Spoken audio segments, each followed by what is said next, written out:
இந்த கதையை நாங்கள் சூஸ் பண்ணோம்லாம் சொல்ல முடியாது. இது நிகழ்ந்து விட்டது. நாங்கள் இதை கண்டெடுத்ததில் பெருமை கொள்கிறோம், அவ்வளவுதான். துப்பாக்கியோட கனம் எப்படி இருக்கு? துப்பாக்கி எப்பவுமே ரொம்ப ரொம்ப கனமானது தான். யோசிக்கல இந்த கதை என்ன தேர்ந்தெடுத்திருக்குன்னு தான் நினைக்கிறேன். ஏன்னா என்னை பொறுத்த வரைக்கும் மேஜர் முகுந்த் வரதராஜன் அப்படின்றவர் ஒரு சூப்பர் ஹீரோ. அமரன் திரைப்படத்துடைய இயக்குனர் முதல்ல அழைக்கலாம் ராஜ்குமார் பெரியசாமி அவர்கள். அடுத்தபடியாக கதையின் நாயகி சாய் பல்லவி அவர்கள்.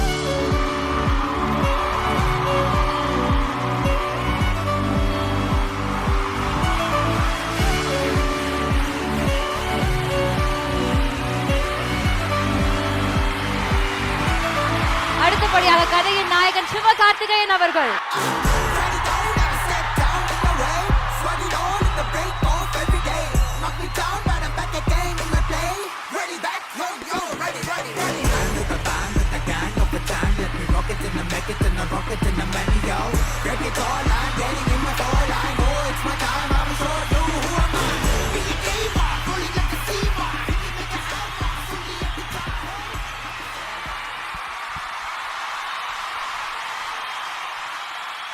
Our pride Padmashri doctor Kamal Haasan அவர்களை அன்போடு அழைக்கிறோம்.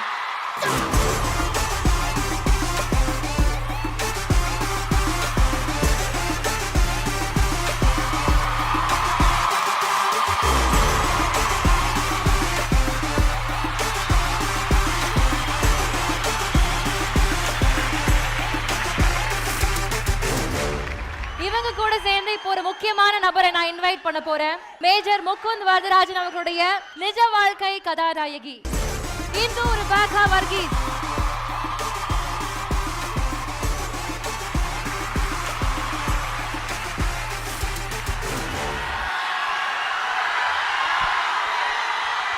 Thank you so much. இப்போ நாங்க ஆரம்பிக்கலாமா? Thank you Kamal sir, thank you so much. 65 ஆண்டுகள் சார் சினிமால. எவ்வளவு காதல், எவ்வளவு நேசம் வச்சிருக்கிறீங்க எங்க எல்லாருக்குமே தெரியுது. First of all congrats. அதுக்கு ரொம்ப பெருமையா இருக்கு. உங்களை மாதிரி ஒரு மனிதர் வந்து எங்களுடைய துறையில இருக்காங்க, எங்க கூட இருக்காங்க, எங்களுக்காக இருக்கிறாங்க அப்படின்றப்போ ரொம்ப ரொம்ப சந்தோஷம் சார். அமரன், எல்லாருக்குமே பல கேள்வி இருக்கு சார். நாங்கெல்லாம் பயங்கர எக்ஸைட்டடா இருக்கோம். இன்ஃபேக்ட் ஒரு இயக்குனரா, ஒரு நடிகரா, ஒரு தயாரிப்பாளரா பல கதைகள் நீங்க கேட்டிருப்பீங்க. ஆனா அமரன் எதனால அதை சூஸ் பண்ணீங்க சார்? இதை நான் பண்ணணும் அப்படின்ற முடிவு எதுக்காக சார்? கடமை, கண்ணியம், கட்டுப்பாடு, குருதி பூணல், சத்யா, அந்த வரிசையில் அடுத்த அமரனா?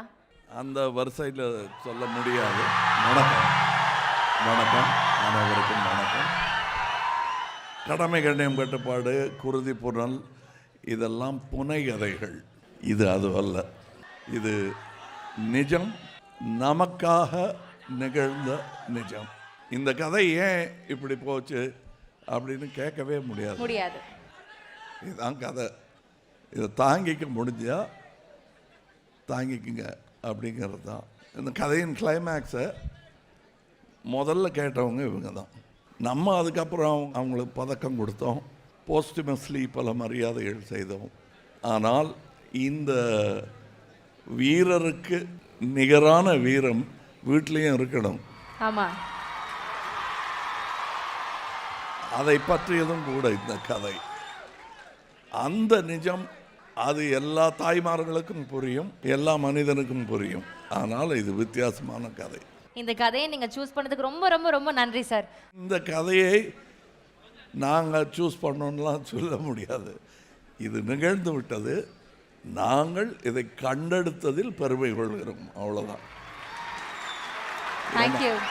இது என்னமோ இது எங்களுக்கு பங்கு என்னன்னா இது இந்த கடமையை செய்திருக்கிறோம் என்னும் பங்கு தான் சார். அந்த கண்டெடுத்தல் அப்படின்ற ஒரு விஷயம் சார் சொன்னாங்க. எப்படி கண்டெடுத்தீங்க? நீங்கள் வந்து இந்து மேம் கிட்ட பேசின உடனே உங்களுக்கு அந்த ஒரு ஸ்பார்க் வந்துச்சு அப்படின்னு நாங்கள் கேள்விப்பட்டோம்.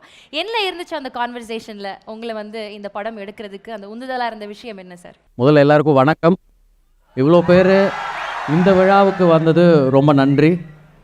கமல் சாருக்கு வணக்கம், மேடையில் இருக்கிறவங்க எல்லாருக்கும் வணக்கம். அதாவது ஃபைண்டிங் யுவர் ஃபில்ம் அப்படின்னு சொல்லுவாங்க. ஃபஸ்ட்டு வந்து ஒரு இது இது இது பற்றின தகவல்கள் இருந்துச்சு, இதை பற்றின மெட்டீரியல்ஸ் எல்லாம் இருந்துச்சு, பப்ளிக் டொமைனில் இருந்தது, ஒரு புக்கில் ஒரு சாப்டராக இருந்துச்சு, இப்படி நிறையா இருந்தது. பட் ஸ்டில் இது ஒரு திரைப்படம் ஆகிறதுக்கு இது எங்கே தொடங்குது, இது எப்படி முடியுது, இதோட கரு என்ன அப்படிங்கிறது வந்து கிடைக்காம இருக்கும்போது நான் ஒரு வாட்டி உங்களை மீட் பண்ணேன். த டே ஐ மெட் her, I think that day I found the film.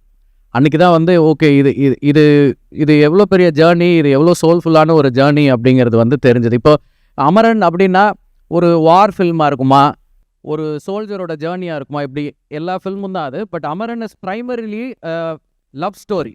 அது வந்து ஒரு மனைவிக்கு கணவன் மீது இருக்கிற ஒரு காதல், வீரனுக்கு வந்து கண்ட்ரி மேலே இருக்கிற ஆர் தன்னோட ஜாப் மேலே இருக்கிற அந்த பேஷன் மேலே இருக்கிற ஒரு செல்ஃப்லெஸ் லவ், இந்த கிரேட்டர் லவ்னு சொல்லுவாங்கள்ல, அந்த மாதிரியான ஒரு லவ் ஸ்டோரி.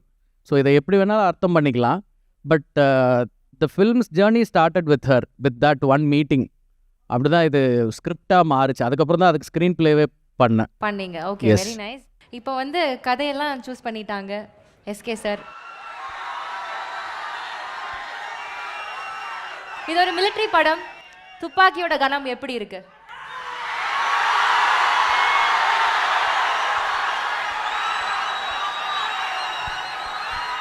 எல்லாருக்கும் வணக்கம். ஹலோ, நன்றி உங்களோட அன்புக்கும் கரகோஷத்துக்கும். துப்பாக்கி எப்போவுமே ரொம்ப ரொம்ப கனமானது. அதை கரெக்டாக ஹேண்டில் பண்ணணும். அதை வந்து முடிஞ்ச அளவுக்கு சிரத்தை எடுத்து மொத்த டீமும் பண்ணியிருக்கோன்னு நினைக்கிறேன். அதை தாண்டி எங்களுக்கு அந்த தைரியத்தை மொத்தமாக கொடுக்கறதுக்கு எங்களுக்கு உலக நாயகன் இருக்கார். ஸோ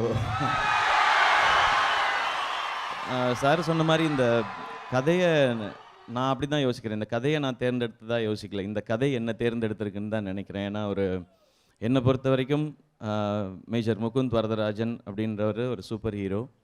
அவருடைய நிஜ கதையை, அவர் வாழ்ந்த வாழ்க்கையை திரையில் சொல்கிறதுக்கு எனக்கு கொடுக்கப்பட்டிருக்க ஒரு வாய்ப்பு.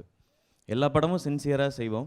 இந்த படம் வந்து எவ்வளவுக்கு எவ்வளோ அந்த சின்சியாரிட்டியும் தாண்டி என்ன கொடுக்க முடியுமோ அதை கொடுத்து பண்ண வேண்டிய பொறுப்பு இருக்குது. ஏன்னா ஒரு 2 பேர் அவங்க வாழ்ந்த வாழ்க்கை. ஒன்று வந்து மேஜர் முகுந்த் வரதராஜன் அவர்கள், இன்னொன்று இந்து மேம். இவங்க வாழ்க்கையே இதில் நம்ம ஸ்க்ரீனில் சொல்ல போகிறோன்னும் போது அது பெரிய பொறுப்பாக ஆரம்பத்தில் உணர்ந்தேன். அதை வந்து ரொம்ப சின்சியராக பண்ணுறதுக்கான எல்லா முயற்சியும் பண்ணியிருக்கோம். அது எப்படி இருக்குன்னு நீங்கள் பார்த்து தான் சொல்லணும்.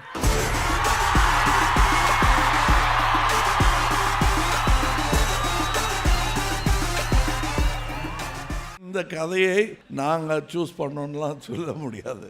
இது நிகழ்ந்து விட்டது.